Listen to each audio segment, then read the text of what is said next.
Hello. Hello. Three little Judds in the same room. Oh, boy. We'll suck up all the oxygen real quick. Girls, let me ask you a real fundamental question here. We've been talking about our beginning family. How do you feel? Also family of origin. Yes, that would be Ashley speaking. How do you feel about where we are right now in our level of communication within our family? Well, first of all, I always think of things in terms of the micro and the macro. So I will have a two-pronged response. Individually, I feel very good about where I am in the family dynamic because there are a couple of things I have come to accept. One is the essential spiritual nature of life. We are spiritual beings having the human experience, and so that gives me permission to accept that nothing is perfect all the time. So the family is going to have ins and outs of stability, feelings, all those warm, fuzzy feelings. They're not going to be constant.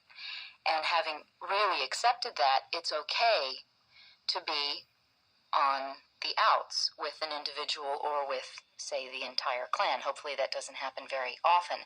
But it doesn't make me lose my faith. So that's how I feel about the micro. And then in terms of the macro, I think everything is, it's progressing. There's definitely an organic flow. Each of us have our personal trajectories, and we are, I think, more willing than we have been in the past.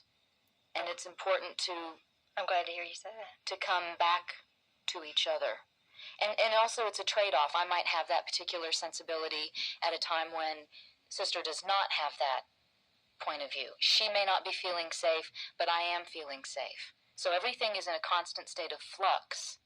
And if you're operating from a good groundwork of love and desire, I think that all the flux is okay because it's working towards something. You're coming from a place of love, and then it's all working toward a destination of love. We have given everybody the powwow rules, which we all contribute to it. It's a total democracy. But something that isn't in the powwow rules, that's one of your contributions to our family as a unit, is you don't talk about someone with another family member. I think that's really important, and I have been on the receiving end of that, and it has been told to me by someone, for example, usually it's Sister, and she ends up giving me, somewhat accidentally or perhaps because she feels I need to know, that someone has been talking about me, and it's shocking. I mean, it's really pretty vituperative, and I've been really surprised because I try so hard. I think that that's really important. And I think, started it with you because Pop and you would have a tendency to want to talk about her when she wasn't around, and I would get very bristly and extremely curt if Pop and you would want to talk about Sister when she wasn't around. I don't tolerate that very well. I don't like it. I don't think it's fair. And of course, loving everybody, it also puts me in a terribly difficult position because while I would be glad to hear and honor you, I'm being thrown into feeling I need to defend her. And it also just creates a really uncontrollable sense of chaos. And it's a waste of time. You need to take it to the person.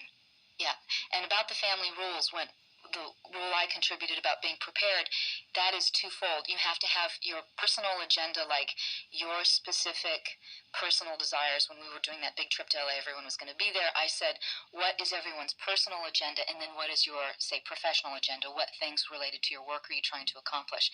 And I think that when you do that kind of preparation, it sorts you out so that you're clear with yourself about what you want from everybody in your family, and it also uncovers your stuff. So you're not speaking from some masked projection or agenda that you didn't really realize you had going on. So for the listener, what you're referring to, I always like to talk in specifics to give them concrete examples. We had an award show to go to in Los Angeles. For the listener, it might be a family gathering. It might be a wedding or just a party, some sort of celebratory gathering. And Ashley, in her practical wisdom, got all of us together in a powwow and said, let's be real clear about what everybody wants to do, personally and professionally. And it really was the first time we've done that before a big public outing. But if you think about it, you can't assume for the other person that you know, because you know this person, what their wants and their needs are.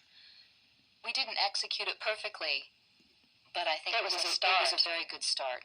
And I'm thinking about families who are going on vacation somewhere. If everybody sits down and says, what do you want from this vacation?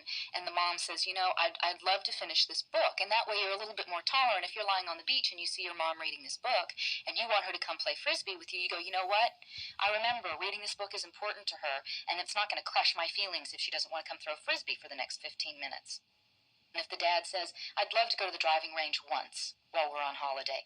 I just think it's important, and then you end up respecting people more because you're not being threatened by their unavailability.